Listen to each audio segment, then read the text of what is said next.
नमस्कार। आज हम एक ऐसे महान वीर की कहानी सुनाने वाले हैं जिन्होंने अपनी सोच, अपनी वीरता और अपने संकल्प से भारत में एक नए साम्राज्य का निर्माण किया। छत्रपति शिवाजी महाराज, एक ऐसे राजा जो न केवल अपने लोगों के लिए जी रहे थे, बल्कि उनके हित के लिए हर समय तैयार थे।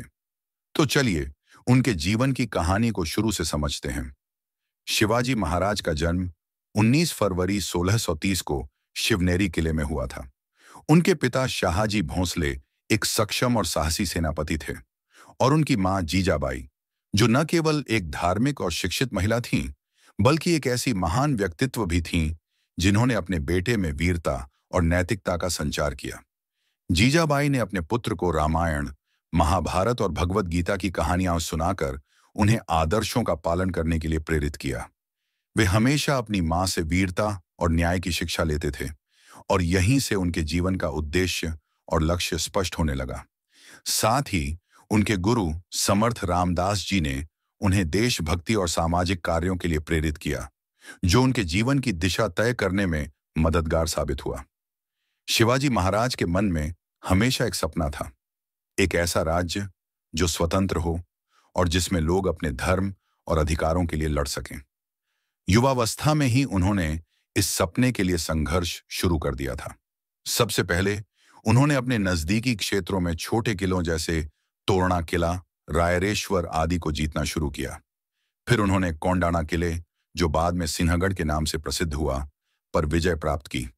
यह उनकी शुरुआती सफलताओं में से एक था, जिसने उनके सामरिक कौशल को सिद्ध किया और उन्हें साहस प्रदान किया। शिवाजी महाराज की सैन्य रणनीतियां और युद्ध की तकनीकें अद्वितीय थीं। उन्होंने गोरिल्ला युद्ध को अपनाया, जिसे गनिमी कावा कहा जाता है, और यह तरीका युद्ध के दौरान अपनी सेनाओं को कुशलता से और चतुराई से युद्ध लड़ने के लिए तैयार करता था।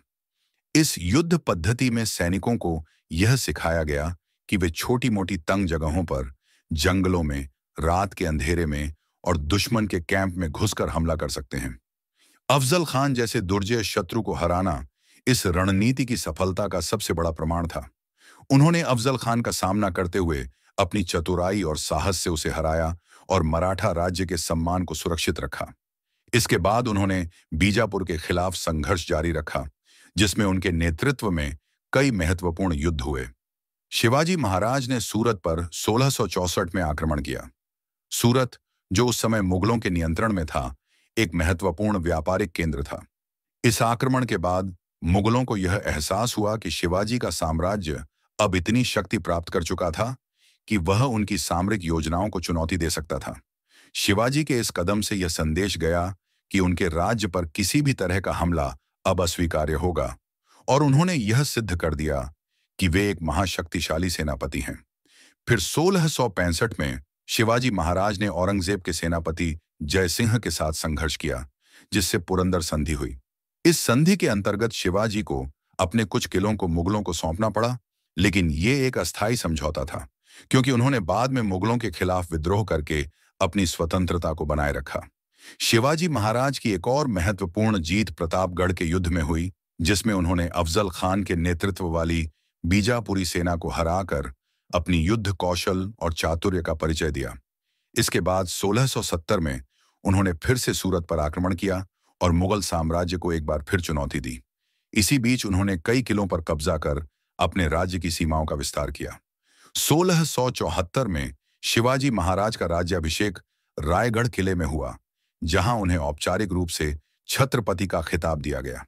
इस ऐतिहासिक घटना ने न केवल शिवाजी की वीरता को प्रमाणित किया, बल्कि उनके नेतृत्व में मराठा साम्राज्य की स्थिरता को भी दर्शाया। राज्याभिषेक के बाद उन्होंने न केवल अपने राज्य की बुनियाद मजबूत की, बल्कि एक सशक्त प्रशासनिक ढांचा भी स्थापित किया। उन्होंने किले, सैनिक, न्याय व्यवस्था और कर प्रणाली को व्यवस्थित किया, जिससे उनके राज्य में स्थिरता आई।